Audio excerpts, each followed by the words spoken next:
Hello everyone, this is Professor Hill, and this is a short video for our class Introduction to Philosophy 1301 here at St. Philip's College. This is the short, condensed online version of the class for the summer one semester.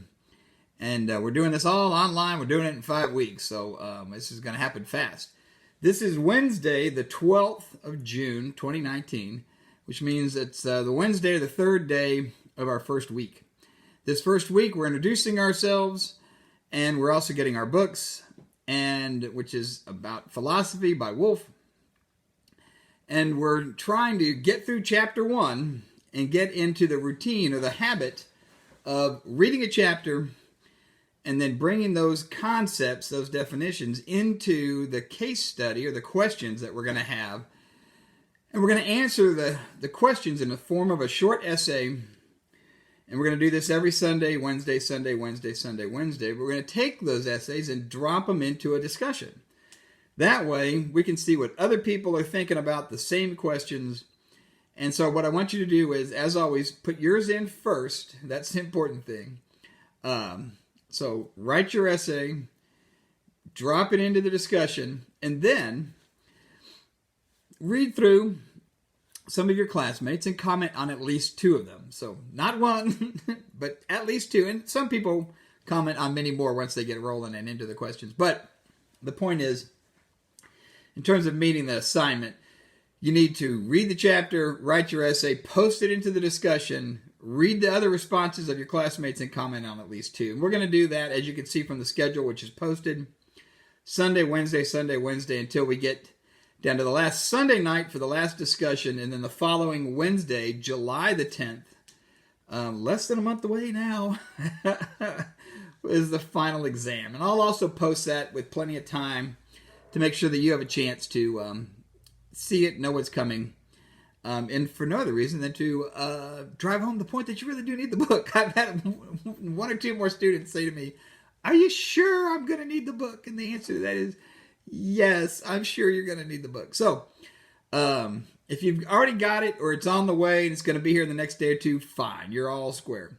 If you're having problems getting the book, if you need help, send me a message and I'll see what I can do to help you out. But I did check. I found some online, pretty low prices, pretty quick delivery.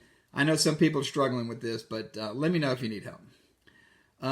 Other than that, get your book, start reading chapter 1.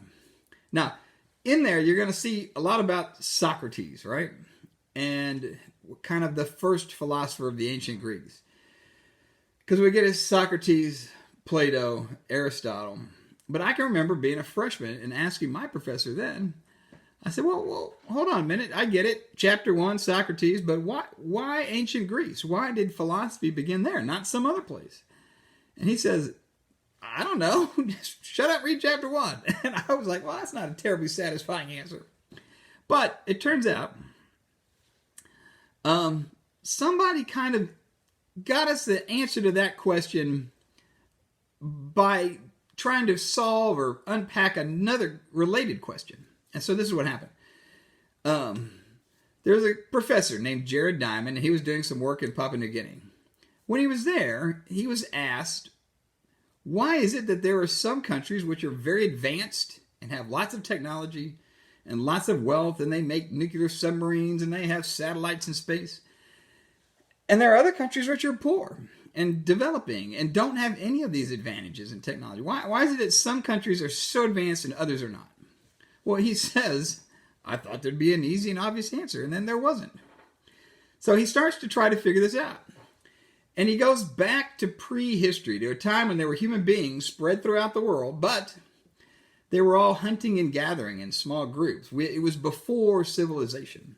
So he looks at the beginnings of civilization and why it gets started in some places and not others.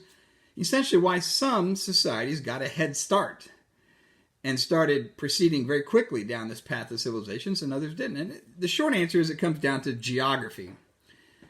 Because what happened was there were some areas where people had great crops and animals that you could domesticate, and they become the first permanent food supplies, the first permanent cities or settlements, and that kind of evolves into the first civilizations. So He writes this book. The professor's name is Jared Diamond. He writes a book called Guns, Germs, and Steel. That book is a big bestseller. It gets turned into a National Geographic special. They break it into 3 one-hour parts. And you can see all 3 parts online on YouTube. Well, it turns out what I did was I took the first episode. It's a 1-hour episode. Put it into the playlist for us. So you can watch it now in the playlist. And that kind of gets at why some societies are further along than others. But also for us, it answers this question of why did philosophy get started in ancient Greece and not someplace else? He answers that question in that 1-hour video.